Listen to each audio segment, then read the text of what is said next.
हरे कृष्णा।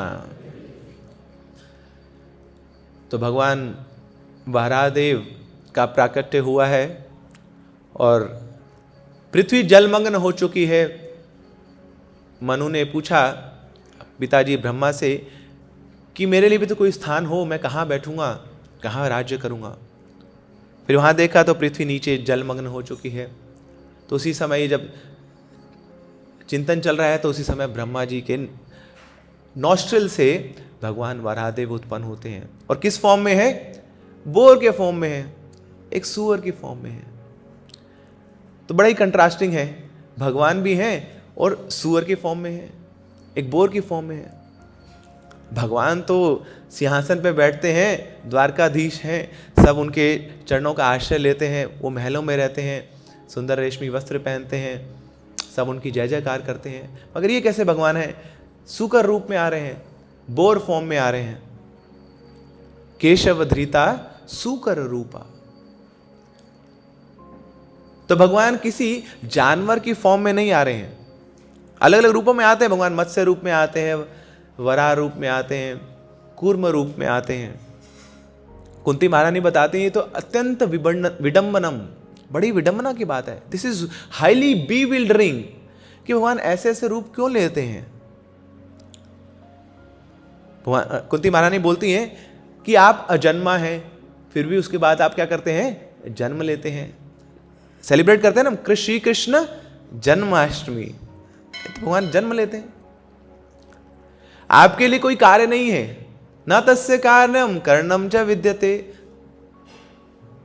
कोई कार्य नहीं है आपके लिए, कोई कारण भी नहीं है आपके आने का, फिर भी आप आते हैं और यहां पे ऐसे लगता है कितने सारे कार्य कर रहे हैं इस भूलोक पे आके। और कई बार आप मनुष्यों के बीच में आते हैं, कई बार जानवरों के रूप में आते हैं। तो ये तो बड़ा ही विडंबना की बात है, अत्यंत विडंबनम। तो कई बार लोग बोलते भी हैं कि अरे कैसे भगवान है आपके, ये अलग अलग रूप लेते हैं, और ये कैसा रूप लिया? सूअर का रूप लिया। सूअर की पूजा करते हैं आप लोग, जो नाले में रहता है, जो गंदगी में रहता है, ऐसे भगवान की पूजा करते हैं आप। तो एक्चुअली हम ऐसे भगवान की पूजा नहीं कर रहे हैं, बल्कि हम ऐसे भगवान की पूजा कर रहे हैं जो अपने भक्तों के लिए इतने कृपालु हैं कि एक सूअर का रूप लेने को भी तैयार हैं। तो ये भगवान की दीनता है, उनकी कृपा है। This is the most magnanimity of the Lord कि ऐसे ऐसे रूपों में भी आने को तैयार हैं वो। मगर असलियत की बात यह है कि ऐसे रूपों में आने के बाद भी भगवान परम पुरुषोत्तम भगवान रहते हैं। He is always supreme personality of God head. उनकी भगवत्ता कम नहीं होती है, चाहे वो मछली के रूप में आए, चाहे सूअर के रूप में आए। तो दशावतार स्तोत्र में बड़ा सुंदर वर्णन आता है। वसती दशन शिखरे धरणी तव लग्ना, शशिनी कलंक कलेव निमग्ना, केशव धृता शुकर रूपा, जय जय देव हरे, जय जय देव हरे, जय जय देव हरे। तो क्या किया? शुकर रूप में आए और माता पृथ्वी को अपनी टस के ऊपर, अपनी दांतों के ऊपर उठाया उन्होंने। मगर ये जो रूप है, ये इसकी भी सुंदरता का गान करती है भागवत। कितना सुंदर लग रहे हैं भगवान, है तो सूअर के रूप में, मगर उसके बाद भी कितने सुंदर लग रहे हैं। कि जैसे चंद्रमा है, चंद्रमा के ऊपर जो दाग है, उन दागों की भी अपनी सुंदरता है। क्यों? क्योंकि चंद्रमा के ऊपर दाग है। शशिनी कलंक ना, ये जो शशि है उसके ऊपर भी जो कलंक है, दे आर वेरी ब्यूटीफुल। ऐसे ही भगवान वराहदेव ने इस पृथ्वी को अपने टस के ऊपर रखा है, तो ये वैसे ही कलंक के समान है। मगर वराहदेव कैसे हैं? वो तो एक सुंदर चंद्रमा के समान है। मगर इस चंद्रमा का संग करने से वो जो पृथ्वी देवी है बड़ी सुंदर लग रही है। आपने देखा फोटो वराहदेव के जो टस के ऊपर पृथ्वी पड़ी हुई, कितनी सुंदर लग रही है वो। और वराहदेव इस पृथ्वी को उठाकर खुद कितने सुंदर लग रहे हैं। अब सूर्य, जो चंद्रमा में दाग लग जाते हैं तो चंद्रमा और ज्यादा सुंदर हो जाता है। तो इस प्रकार भगवान की जो महिमा है वो कम नहीं हो रही है। कई बार लोग बोलते हैं कि अरे ये देखो जी, भगवान तो लिमिट कर लेते हैं अपने आप को जब ये कोई रूप ले लेते हैं, स्पेसिफिक रूप ले लेते हैं। It limits the form of God. Actually में भगवान तो इनफाइनाइट है, तो फिर भी इनफाइनाइट होने के बावजूद भगवान अलग अलग रूपों में आते हैं। कई बार अलग अवतारों में आते हैं, कई बार शास्त्र के रूप में आते हैं, कई बार विग्रह के रूप में आते हैं।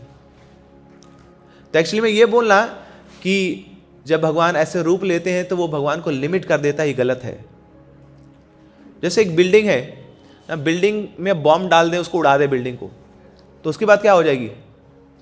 बिल्डिंग इनफाइनाइट हो जाएगी। बिल्डिंग तो वही लिमिटेड ही रही। उसका फॉर्म आपने हटा दिया तो बिल्डिंग अनलिमिटेड नहीं हो गई, वो तो लिमिटेड ही रही।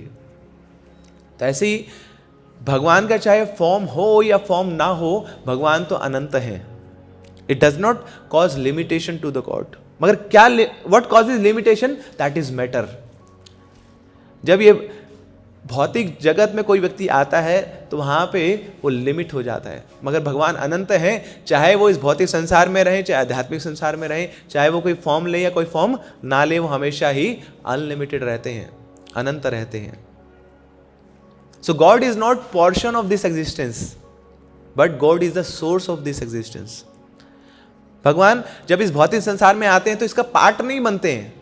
भगवान उसके बाद भी क्या रहते हैं? सर्व कारण कारणम, सारे कारणों के कारण हो।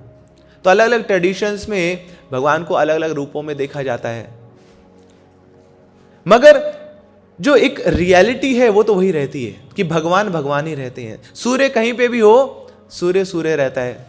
उसके नाम अलग अलग हो सकते हैं, उसको जो देखने का, लोगों को देखने का नजरिया सूर्य का अलग अलग हो सकता है, मगर सूर्य सूर्य ही रहता है।